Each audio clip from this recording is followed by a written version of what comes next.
Welcome to the 2025 Academy of Medicine of Cincinnati EMS Protocol Training.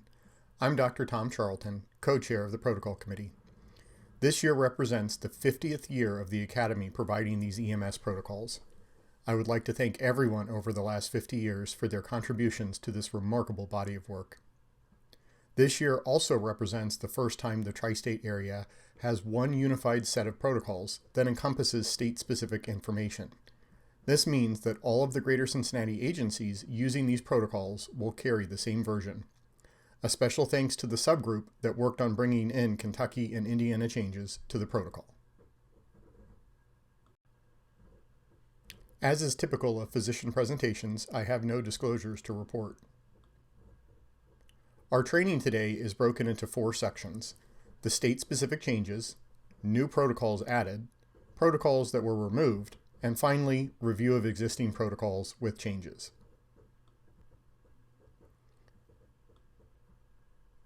In order to make the protocols easier to read, additional formatting colors were added. The green ALL and red EMT sections remain unchanged. Ohio-specific sections are highlighted in yellow, Kentucky-specific in purple, and Indiana in orange. Some of these state-specific sections may call out the licensure level for that state by stating, for example, Indiana Medic. Now for the new protocols. Our protocol is a large document with an even bigger team of editors. Standardization of fonts, page breaks, and other formatting issues is important in a document of this size. As such, a protocol formatting guide has been added. Moving forward, all editors will need to use this template for edits or additions. Part of incorporating additional states into our protocol necessitates the addition of some boilerplate language that is required for the protocol to be approved. A new A115 protocol regarding the use of lights and sirens represents the first of these additions. This protocol only applies to Kentucky-based providers. The protocol itself has not been changed from the 2024 version present in the Kentucky version of the protocols. A116, bloodborne and airborne pathogens, is another Kentucky requirement.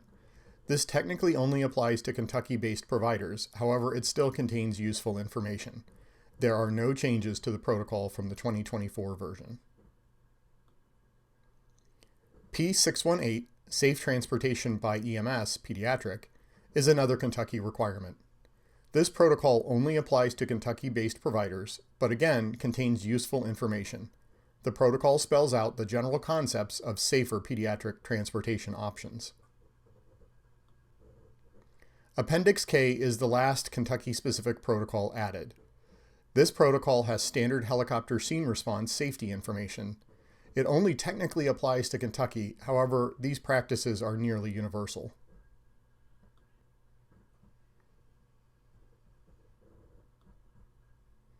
I have some good news with our protocols. As evidenced by the COVID-19 pandemic being declared endemic, special EMS treatment protocols are no longer required. The A112 Standards of Care during the COVID-19 pandemic and the M420 COVID-19 non-transport guideline are being removed from the protocol. While these protocols were useful in the early stages of the pandemic, COVID is now part of the new normal and is less deadly than previous. Continue to use appropriate precautions when dealing with respiratory symptoms. Now for the protocol revisions. The administrative protocol, A100, was changed this year. Individual agencies, in conjunction with their medical director, are now able to set their own operational staffing and paramedic response guidelines for their agency.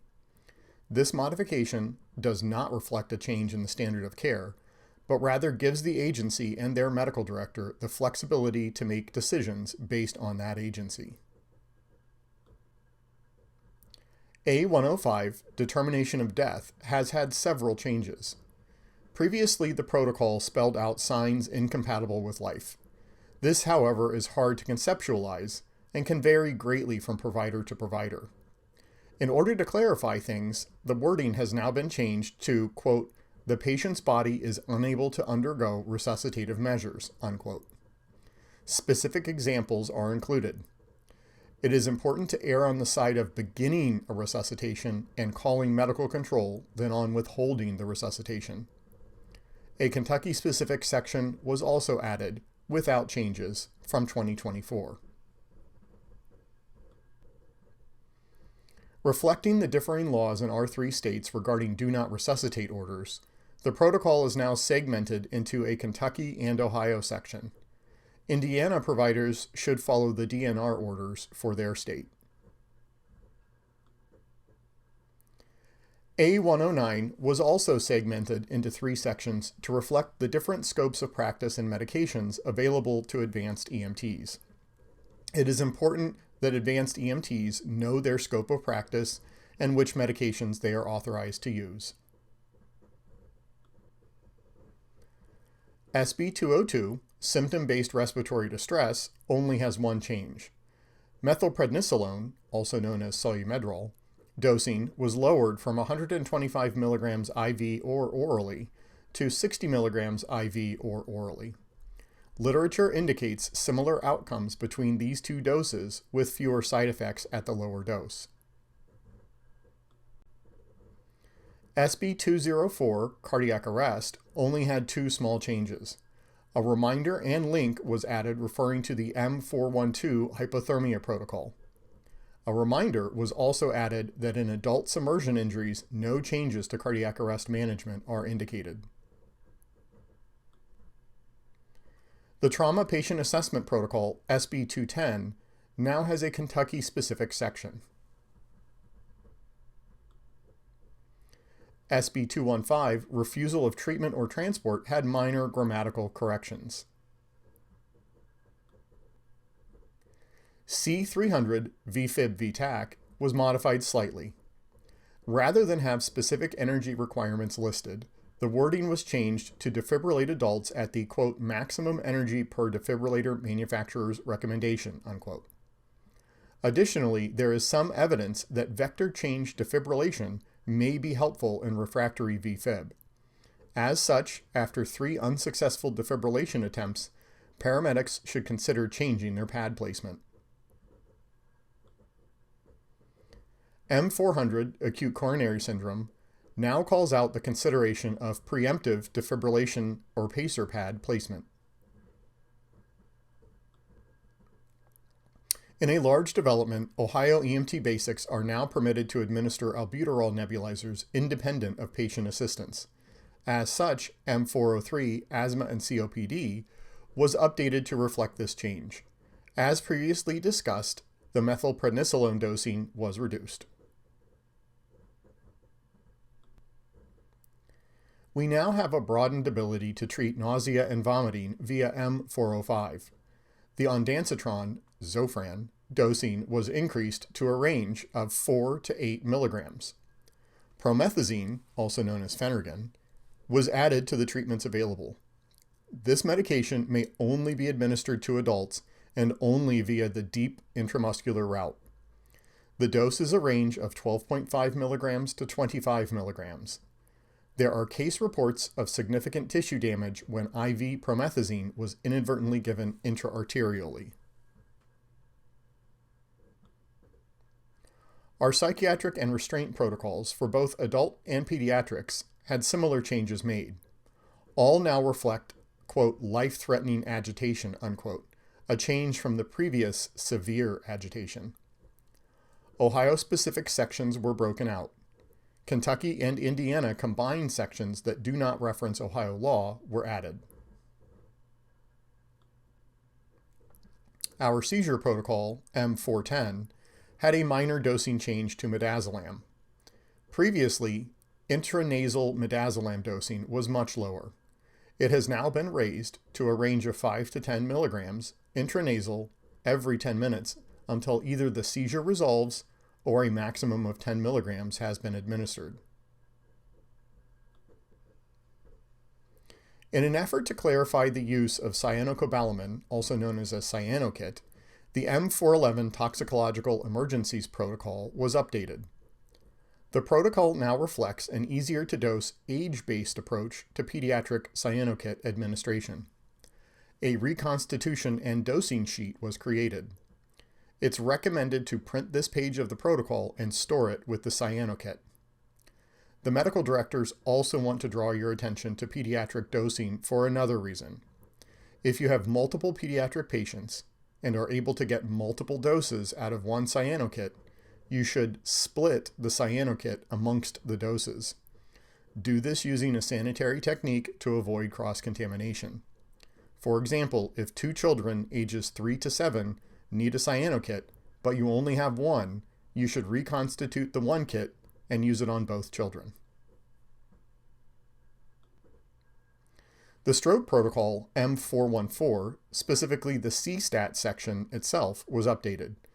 The CSTAT is now a series of no answers to get to 2 points instead of a combination of yes and no. This should make performing the test easier to interpret. Not surprisingly, the M422 Legal Situations in EMS protocol had to be modified for our 3 states. In this case, a Kentucky-specific section was added regarding their Safe Infants Act. Kentucky EMT basics are permitted to administer acetaminophen. As such, S505, pre-hospital pain management, was updated to reflect this. The traumatic arrest S509 protocol has several updates. In order to further distinguish the unique physiology differences between a medical or cardiac arrest and a traumatic arrest, the term cardiac was removed throughout the protocol. Additionally, the protocol was removed from the cardiac section and is now in the trauma section of the protocols. The administration of TXA may be considered in traumatic arrest, with the caveat that it not delay the overall arrest treatment. P604, pediatric SVT, now has a reminder to administer adenosine as close as possible to the heart to maximize effectiveness. As previously stated, Kentucky EMT Basics may administer acetaminophen. P612, pediatric pain management, was updated to reflect this.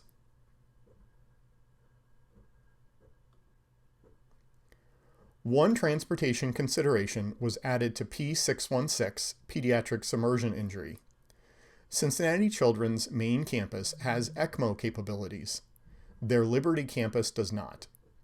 In instances of ice water submersion injury, rapid transportation of pediatric cardiac arrest victims to the main campus is encouraged over Liberty. Our pediatric needle cricothyrotomy protocol, T708, had some minor clarifications added to reflect equipment recommendations. Additionally, a training video is now linked in the protocol. Let's watch. All right, so let's talk about needle cricothyroidotomy. This is a complicated procedure.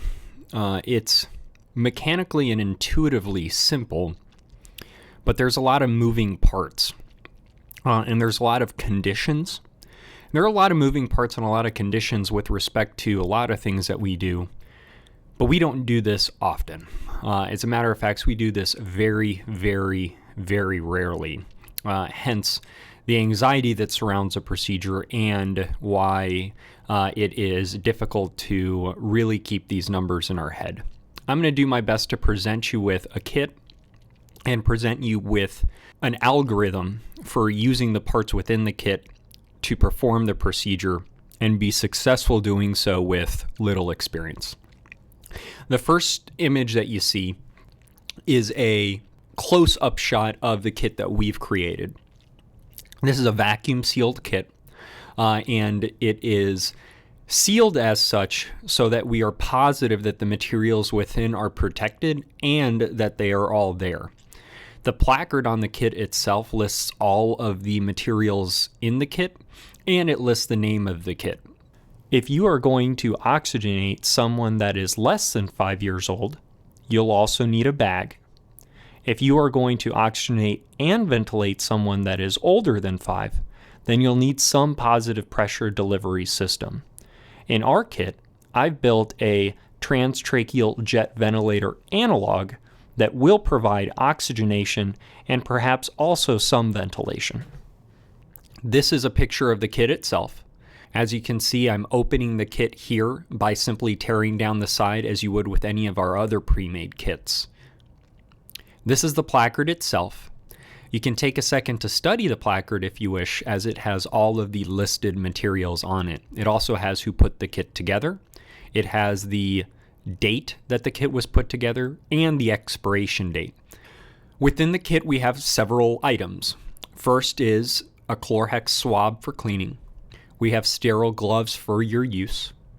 We have one sterile blue towel. Now, with that said, as you can see, this is no longer in sterile packaging. I really built this kit for use in the field. I don't believe that this procedure will be accomplished sterilely in the field under really any condition, and thus I think that we should aim to do this procedure under clean conditions, and thus I've included the towel to help build a clean field and not necessarily a sterile field, and that's why I haven't put it in sterile packaging. Within the kit, we also have this particular device. This is the analog for the transtracheal jet ventilator that I referenced earlier. It's a piece of oxygen tubing with a stopcock screwed into the end, and we'll see how that's used here shortly. There are two angiocaths, a 14-gauge angiocath and an 18-gauge angiocath. The 18-gauge angiocath should be used for patients less than 5 kilograms.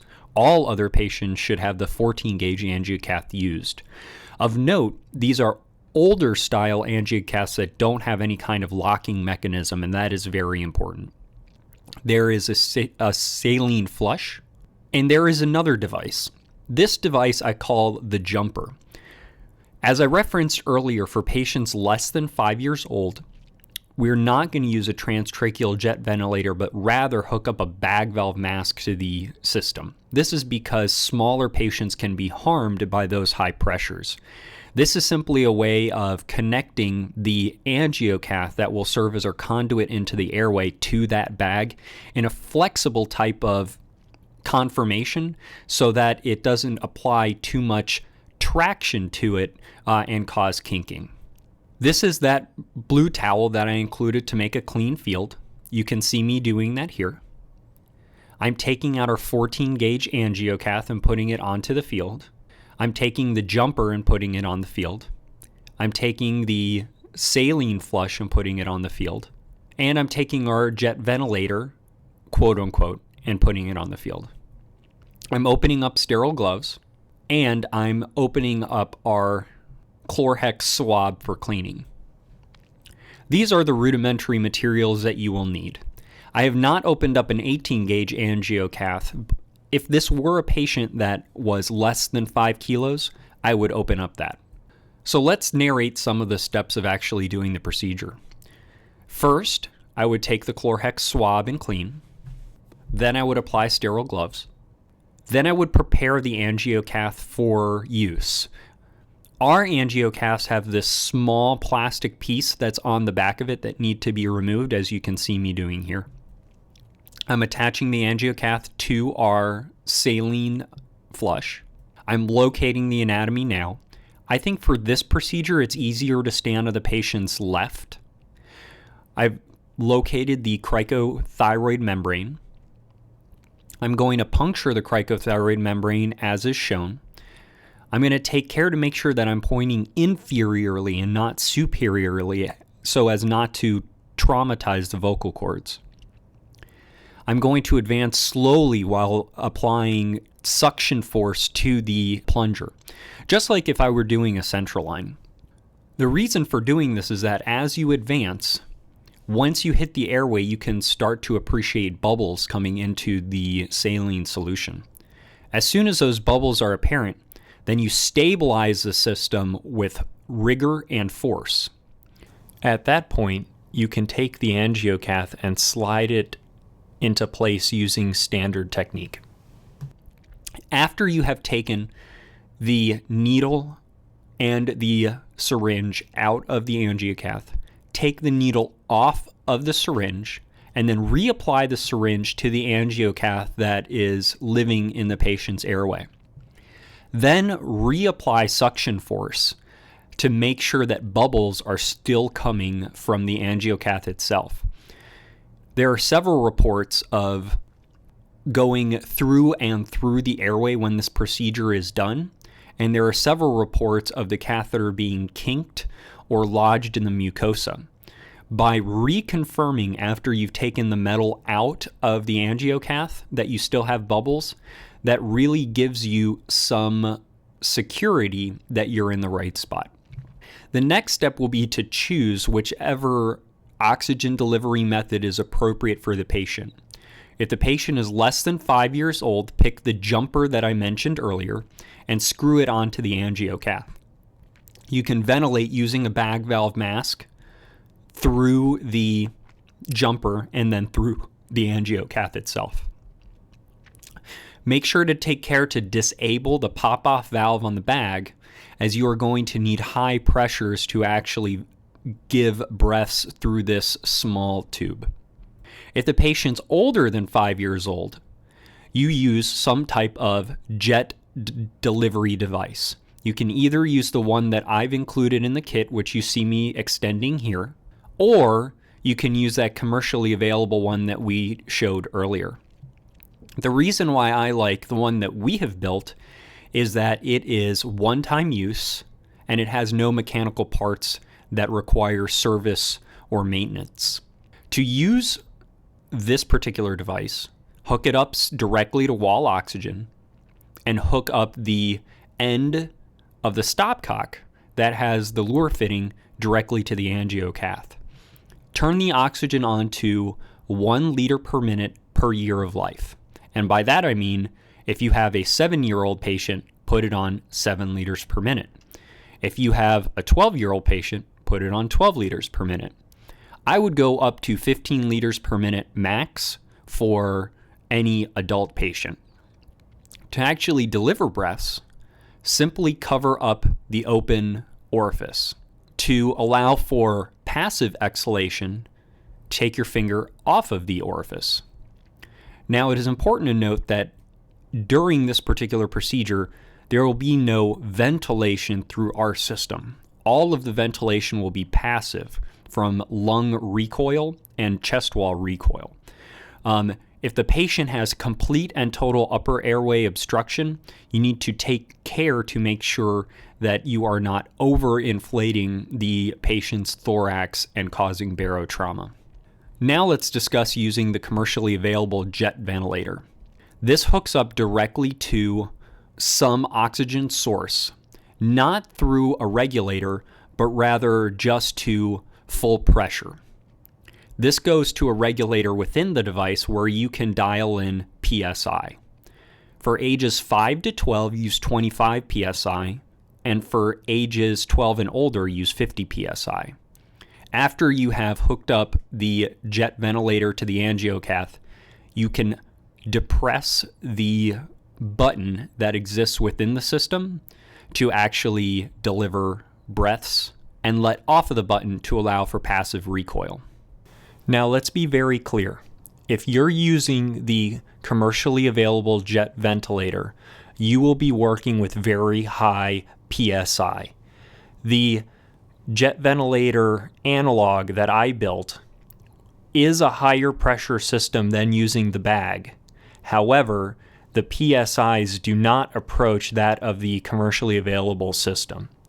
The pro of using the commercially available system is that because of those higher PSIs, you will induce some ventilation through chest wall recoil and by simply inducing gas exchange from the alveolar spaces. The hemorrhage control protocol T710 had some minor updates. In addition to packing wounds to the groin, axilla, and neck, limbs are now added. It's important to hold direct pressure following packing for at least 3 minutes. If the bleeding is now controlled, reassess the patient and apply a pressure dressing. Wrapping things up is our imminent delivery protocol 0800. A reminder is included to prevent hypothermia and to keep the newborn warm. Some additional transportation considerations were added. Specifically, it is preferred that both mom and newborn are transported to the same hospital. Skin-to-skin contact, also known as kangaroo care, is an effective means of preventing newborn hypothermia. Each agency, in conjunction with their medical director, should develop a policy regarding field-delivered newborn transportation. Several transportation devices are referenced, but not endorsed, in the protocol. Lastly, if mom and baby are both stable, consider delaying transport for up to 20 minutes to allow for skin-to-skin contact. An additional technique for breech delivery was also added. We have a video to show. Apologies for the quality. In the modified MSV maneuver, the trunk of the fetus is held astride the right arm like a saddle. The index and middle fingers of this hand are placed on the baby's cheekbones. Remember, no finger is placed in the baby's mouth. The other hand is placed on the fetal back with the index and ring finger hooking the shoulders. The middle finger is placed on the baby's occiput, holding the baby in this manner. At the height of a uterine contraction, a firm downward traction is applied, and at the same time, the baby's head is gently flexed towards the chest to bring the baby's head down until the hairline is visible anteriorly and the chin is delivered posteriorly. At this juncture, the fetal trunk is elevated towards the mother's abdomen until the mouth and the nose are free. Thus, effectively, the aftercoming head of breech is delivered by flexion. That wraps up the 2025 Academy of Medicine of Cincinnati's EMS protocol training. These protocols require significant input from a large group. If you want to help update the protocols, please email me at the email listed below to be added to the email list. The Academy of Medicine of Cincinnati's website is the official repository of these protocols. You can find them at academyofmedicine.org under the Allies in Medicine header. Thank you and have a wonderful year.